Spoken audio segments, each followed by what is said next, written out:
Hi everyone, this is Deborah Rose in Payson, Arizona. Please join us. We're going to start shortly with our highly esteemed police chief, Mr. Don Engler. It's going to be a fascinating conversation. We'd love for you to like, share, and stay with us. Feel free to ask any questions. We can answer them live for you. So please join us in just a few seconds. So just deep breath. This is we're going into Facebook land, Chief. Well, that's a good thing. I bet you're not afraid of anything or anybody at this juncture in your life, aren't you? We get along okay, I guess. Oh, gosh. Hi, everyone. This is Deborah Rose with Cameron Davis behind the camera with Razor Thin Media. There's his hand.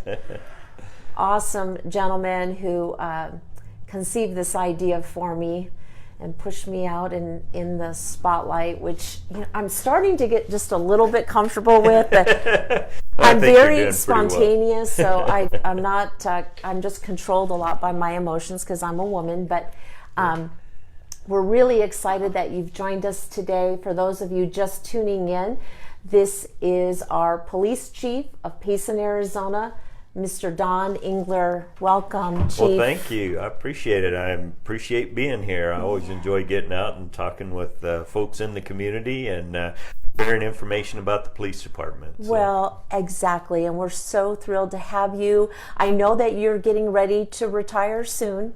You know, that's what they keep telling me, so I guess it's probably going to come true one of these days. So. So I wanted to let everyone know, first and foremost, that Chief Engler has been a part of the Payson Police Department for 37 years. 2 years you began as a reserve officer. Yes, ma'am.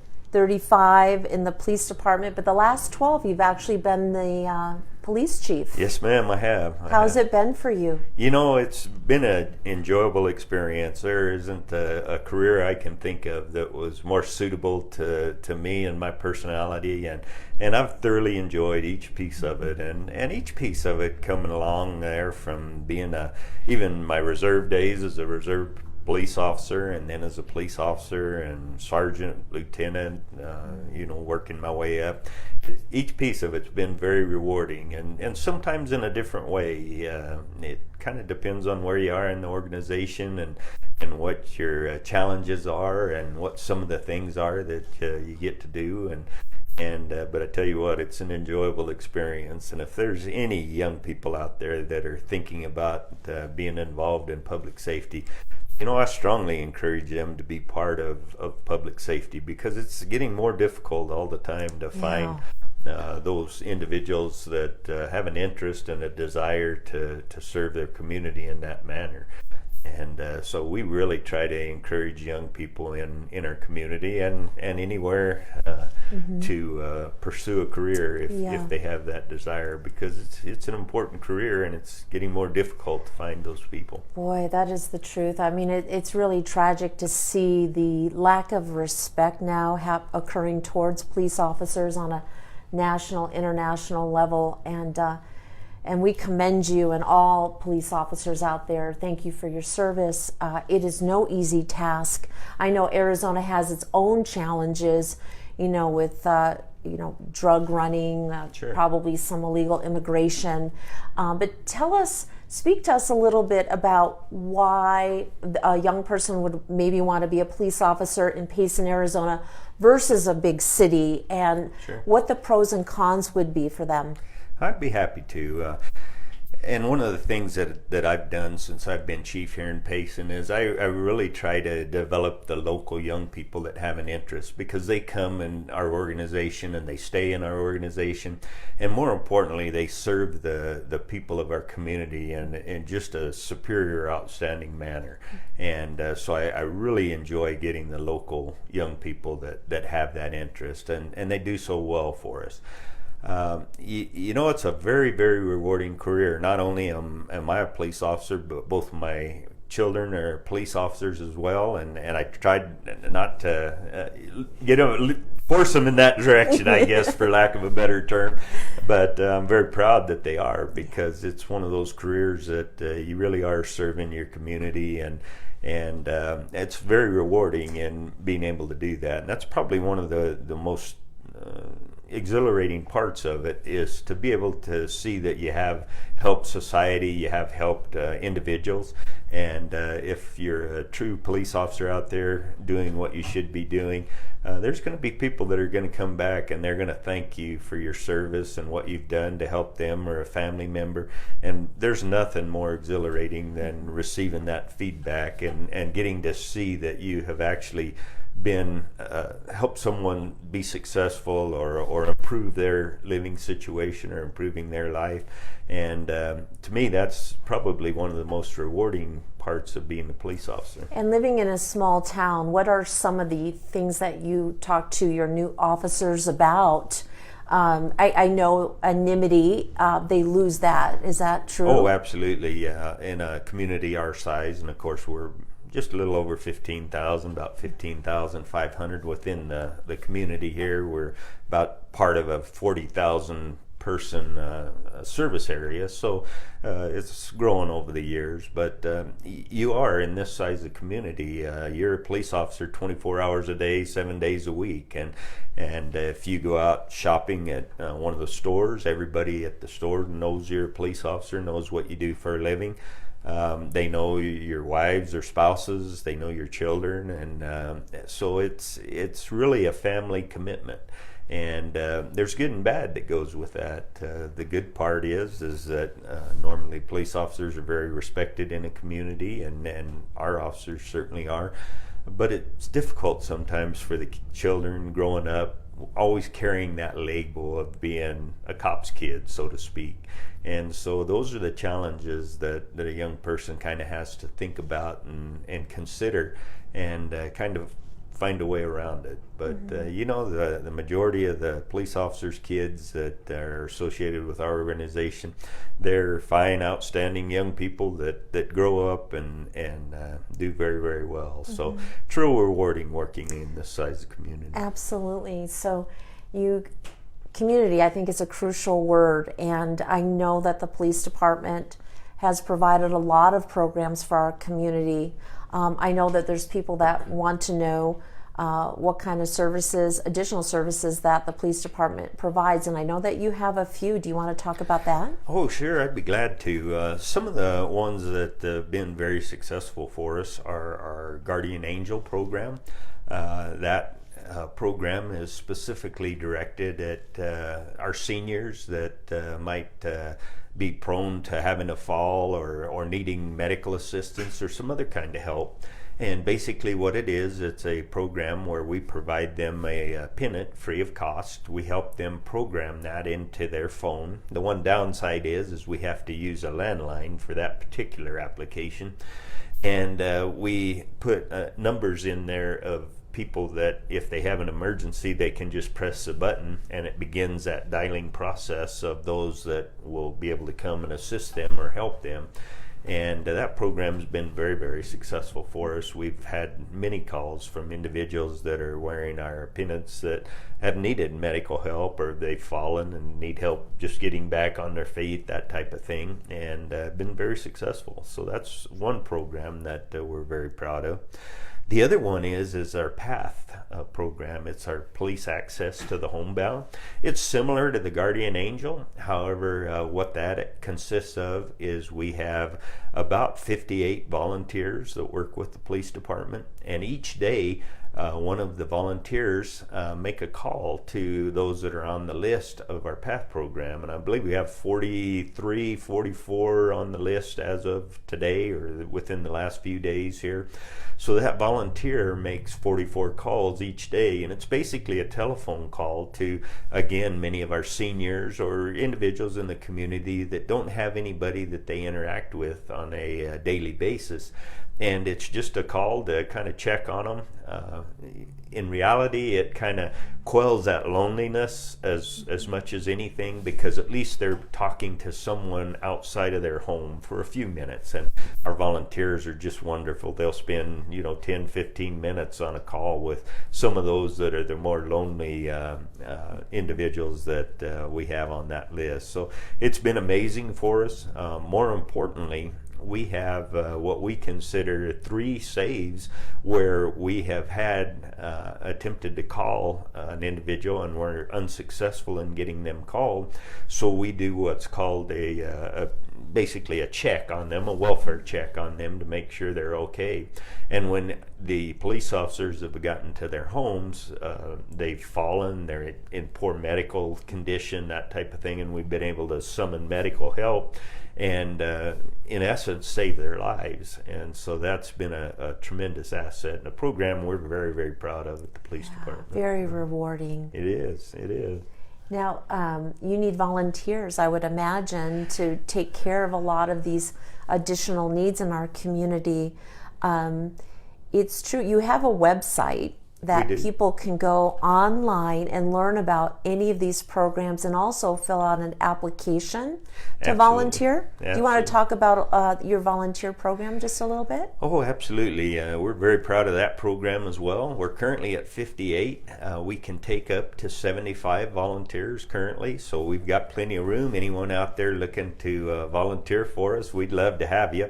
There's a variety of different things that our volunteers do for us. As I already mentioned, they do those phone calls each day.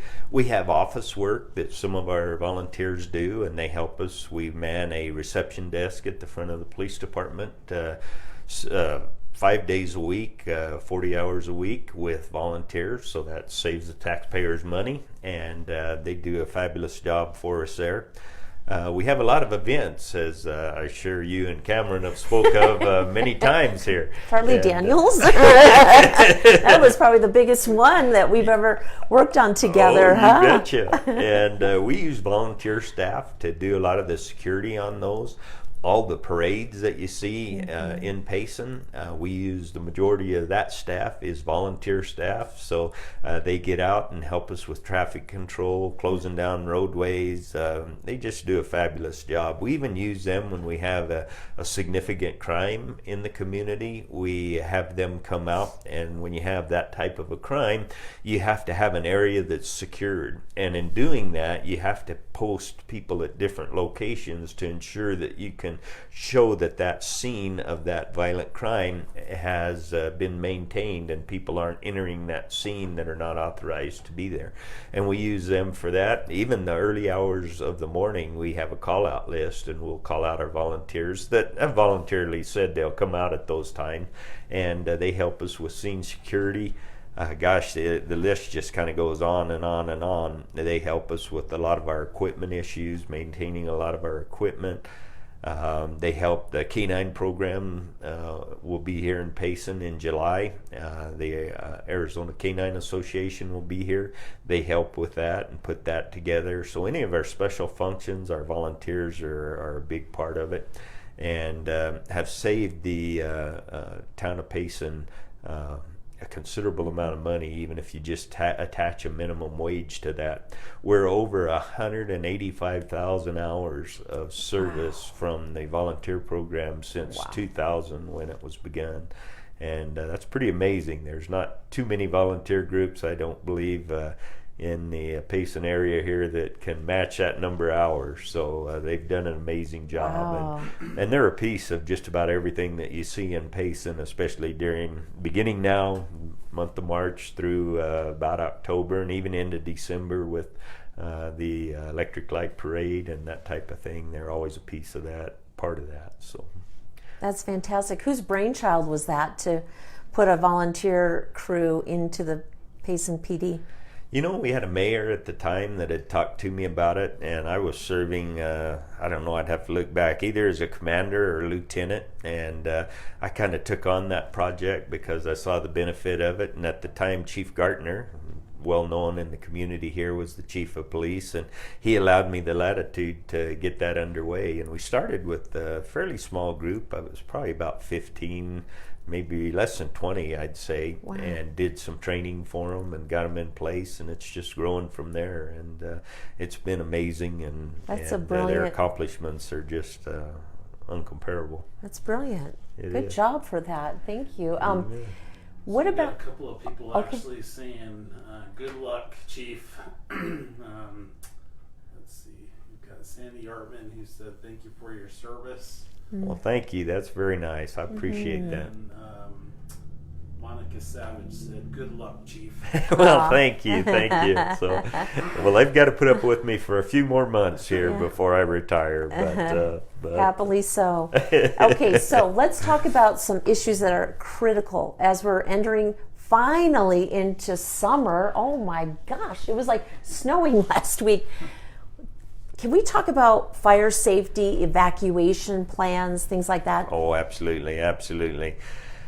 And first and foremost, we want to make sure that people, we haven't been lulled into a sense of security here, because we've had a tremendous winter, one of the best winters that we've had in a considerable amount of time. And it reminds me of the early 80s here in Payson, when we used to get a lot of rain and snow, and that was wonderful. And then these cooler temperatures we've had now during the month of May and all have just been fabulous.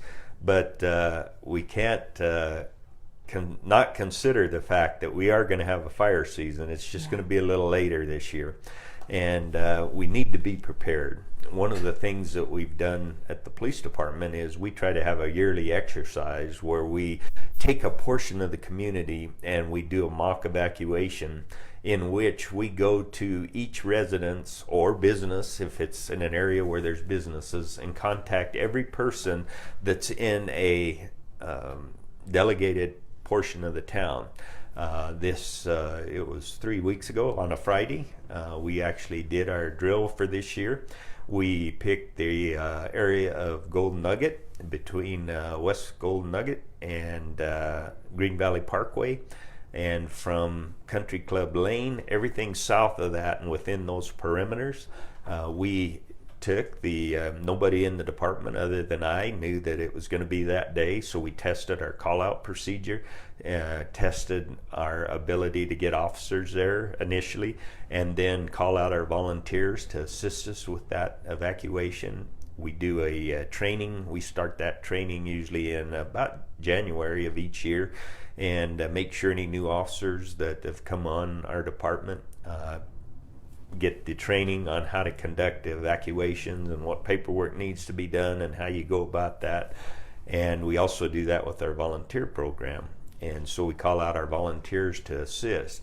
And the one we did 3 weeks ago, we actually contacted 91 citizens that were in that area at that particular time. We started it was 9:58. I remember writing that down. And by 12:12, we had contacted every person and every residence within that geographical area, and we had also then gone back and double checked any areas that we were unsure whether we had made appropriate contact. And that's our exercise to ensure that we can get folks out of harm's way when and if we do have say a wildfire coming into the community. And not only do we conduct this type of training for wildfire use, but for many other uses as well. A lot of the residents will remember the day that we had a semi rollover here at 260 and 87 that was filled with propane. I think it had about 10,000 gallons of liquid propane on board, and kind of a trying time for us there for a good part of the day. And we used exactly the same procedure in that evacuation, the same process, the same exercise that we use in a wildfire setting. So it can be applied in many different examples. It's a process that you need to have in place, and you need to have folks that have that capability, and then apply it to whatever that emergency might be. And so we feel, once again, we're well versed in that and ready to evacuate portions of the community if we need to. I feel bad. I should have brought a map because we could have shown the map, but we have pre-planned the evacuation routes for the town of Payson, and actually have a map that we have in our mobile command center that we use, as well as posted throughout the police department. And we've given them out to many organizations where they can likewise show them to their residents. I just did a talk out at Chaparral Pines a week or so ago and provided them and their security one of the maps that show the evacuation routes that we'll take. And of course, all that pre-planning is good and it's important, and it's good that we do it, but always those plans are also have to be looked at and analyzed depending on where the emergency is. Sometimes changes and you need to adapt that plan just a little bit, but it's a good overall plan to help our citizens at least have in their mind where they might need to go if the evacuation is urgent. And there's kind of two different types of evacuations, especially when you're dealing with wildfire, that you're looking at. The one is a planned evacuation where you have a wildfire that's out in the forest and it's coming into the community. And I always try to give a tremendous amount of credit to the United States Forest Service because of what they have done around the town of Payson. Hopefully many of our residents understand what's taken place. The Forest Service has actually put in place what they call fuel breaks completely around the town of Payson. And we are much safer now than we were 10 years ago, in that it was very likely at that time we could have a wildfire that would start outside of the town of Payson and then work its way into the town of Payson. And those fuel breaks have put in place a defensible area now around the community that many things can happen. They can either back burn those if they needed to, they can put slurry down in those areas and keep our community safe. So that type of evacuation is a little bit different, because when you had a forest fire out in the forest and it was coming into a community, you would work with the Forest Service and you would put in place trigger points that once the fire got to a certain location, you would go around and do a pre-evacuation, and that way people would have some notice ahead of time that they were going to be evacuated. And then again later on, if the fire continued and it wasn't stopped, there'd be another trigger point where that does activate the evacuation, so we go back into the community and evacuate. And those types of evacuations are important. It's great that you have time in those settings to conduct those, but now one of the things that we're even more as concerned about as we were a few years ago about wildfire coming into the community are wildfires that might start in the community, where we have a house fire or we have some type of fire within the community that spreads quickly on one of those hot June days and is not controlled. And now we've got to move people out of the way of that wildfire in a very expedient manner to protect both those people that are in harm's way and try to protect our first responders as much as we can going into those areas and trying to keep them out of harm's way as well. Yeah. And that's kind of the one we were practicing down in the area of Gold Nugget here 3 weeks ago, was to ensure that we can quickly get people called out, that we can quickly respond to that type of thing and get people out of harm's way. Mm-hmm. So we were pretty proud of contacting that geographical area in that amount of time, just about 2 hours and 14 minutes to be able to say, yep, we've got everybody out of harm's way. That is wonderful. And I think that map might be crucial to get to like every HOA in this town, just so when they have their next meeting, they can cover that and get the community, the isolated little subdivision communities involved in their own plan. Since, you know, being a good neighbor also includes protecting one another. So that's really remarkable. Can they come to your office to get a map, or where could they go to get one? Yeah, probably the police department would be the best. Okay. We're probably the department, ultimately we're the department responsible for evacuating folks. The fire department's going to be busy handling their emergency and the fire end of things, so the evacuation falls on the police department. Yeah. So I would encourage them to come to our department. Okay, Cameron. 4th of July, what kind of plan is it? Yeah. A lot of people ask about that. Yeah. If you can shed some light on that. Yeah, Sure. Cameron's got a really good question about 4th of July, since we seem to be the only community that is able to put the fireworks on, and we get a huge audience for that. Oh, we do. What plan do you have in place for this year's 4th of July? Very similar to what we've done in the past. We always run that incident off of what's called an incident command, and we develop an incident action plan well ahead of time. Cameron remembers from his days with the town, we start working on that plan usually about the month of April, putting together that plan, starting to put our personnel in place and making sure that we have resources available. One of the reasons that we can have a 4th of July show and use fireworks safely in our community is the Green Valley Lake.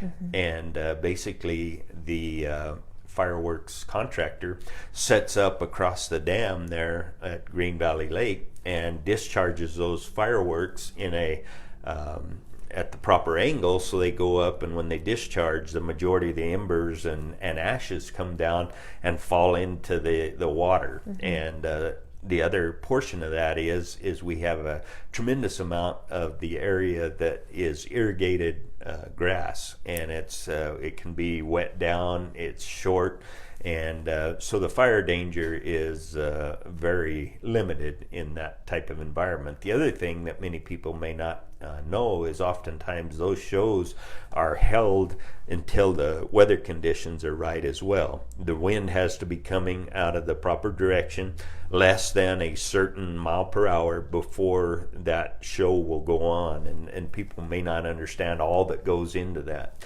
But we start preparing that plan well ahead of time. We have resources from the Payson Fire Department, just about all the fire departments in the area that can spare individuals, as well as the Forest Service contributes firefighters, and they're stationed in and around that area to address any type of situation that we might have developed. But that brings a lot of people into the community, as all of us in this room well know, and does support the community very, very well. Yeah. So we like to try to be able to continue to have that as long as it can be done safely, and I think we've proven in the past that it can be done safely as long as we give it the due attention that we should. Very good. Well, I know we only have about 5 minutes left, so I want to turn the spotlight on you now. Uh-oh. First off, I know that you're married to a lovely woman, Sherry, who's an author. She is. Kind of interested in knowing what your legacy will be. What do you feel your legacy will be leaving the Payson Police Department, and then what will you take on in your new chapter?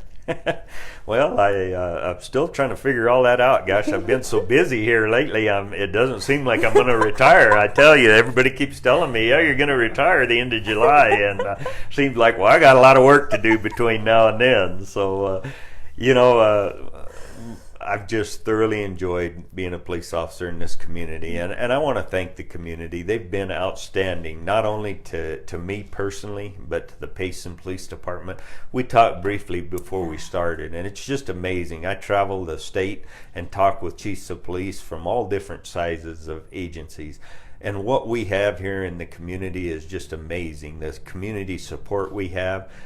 Starting as early as February, the Rim Country Rotary does a dinner for all public safety, first responders, police, and fire. It's a wonderful dinner. In this community, our first responders, many of them are young families, and the husbands and wives don't get to go out and socialize a lot, and having that type of an event's just wonderful for them.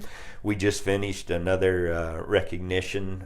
Mount Bible Church did a breakfast, and then the church over off of Airport Road there did a dinner for us, and just again, fabulous that our community supports our public safety the way they do, and that's probably been the biggest part of it, and being able to have those positive interactions. We talked briefly about it working in this size of community. It's not unusual that you'll have somebody that has gone through a trying time in their life that comes back and thanks you for being the one that intervened and helped them take a little different path in life, and there's nothing more rewarding than that. And certainly is something I've thoroughly enjoyed.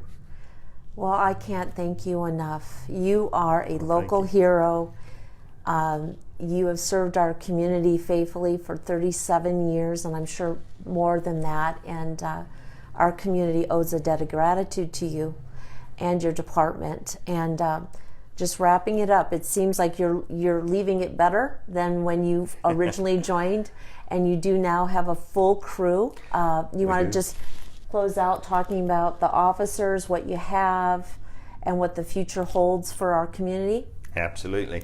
You know, we are fully staffed. We're authorized for 28 police officers. We've got the last one in the what's called the Aaliyah Police Academy down in Phoenix. He'll be graduating, I believe it's September when he finishes up.